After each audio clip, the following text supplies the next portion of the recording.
நம் ஆண்டவர் இயேசு கிறிஸ்துவின் நாமத்தினால் மகிழ்ச்சியும் சமாதானமும் நம் அனைவரோடும் இருப்பதாக. ரோமையர் 12:9-21 முடிய உங்கள் அன்பு கள்ளமற்றதாய் இருப்பதாக. தீமையை வெறுத்து நன்மையையே பற்றிக் கொள்ளுங்கள். உடன்பிறப்புகள் போன்று ஒருவருக்கொருவர் உளங்கனிந்த அன்பு காட்டுங்கள். பிறர் உங்களை விட மதிப்புக்குரியவர் என எண்ணுங்கள். விடாமுயற்சியோடும் ஆர்வமிக்க உள்ளத்தோடும் ஆண்டவருக்கு பணிபுரியுங்கள். எதிர்நோக்கி இருப்பதில் மகிழ்ச்சி கொள்ளுங்கள். துன்பத்தில் தளரா மனதுடன் இருங்கள்.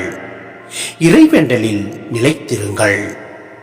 வறுமையுற்ற இறை மக்களோடு உங்களிடம் உள்ளதை பகிர்ந்து கொள்ளுங்கள். விருந்தோம்பலில் கருத்தாயிருங்கள். உங்களை துன்புறுத்துவோருக்கு ஆசி கூறுங்கள். ஆம், ஆசி கூறுங்கள், சபிக்க வேண்டாம். மகிழ்வாரோடு மகிழுங்கள், அழுவாரோடு அழுங்கள். நீங்கள் ஒரு மனத்தவராயிருங்கள்.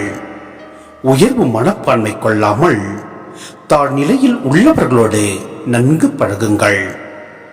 நீங்கள் உங்களையே அறிவாளிகள் என கருதி பெருமிதம் கொள்ள வேண்டாம்.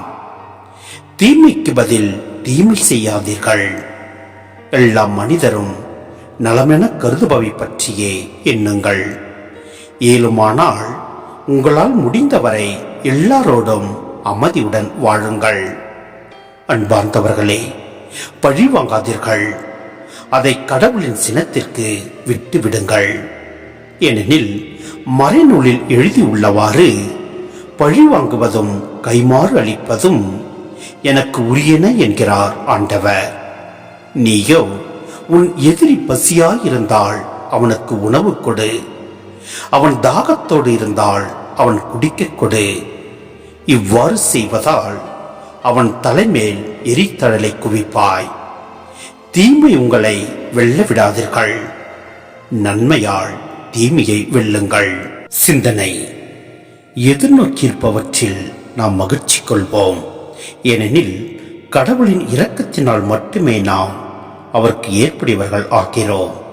எனவே இதற்கு நம் அன்றாட வாழ்வை தொடர்ந்து நன்றி பலியாக படைப்பது நம் கடமை. கிறிஸ்துவில் நாம் வாழ்வதால் ஒரே உடலின் உறுப்புகளாய் இருக்கின்றோம். திருமுழுக்கின் மூலம் நாம் ஒவ்வொருவரும் நம்பிக்கையை பெற்றுக்கொண்ட போது ஒரு தனிப்பட்ட அருளையும் நமதாக்கிக் கொண்டோம்.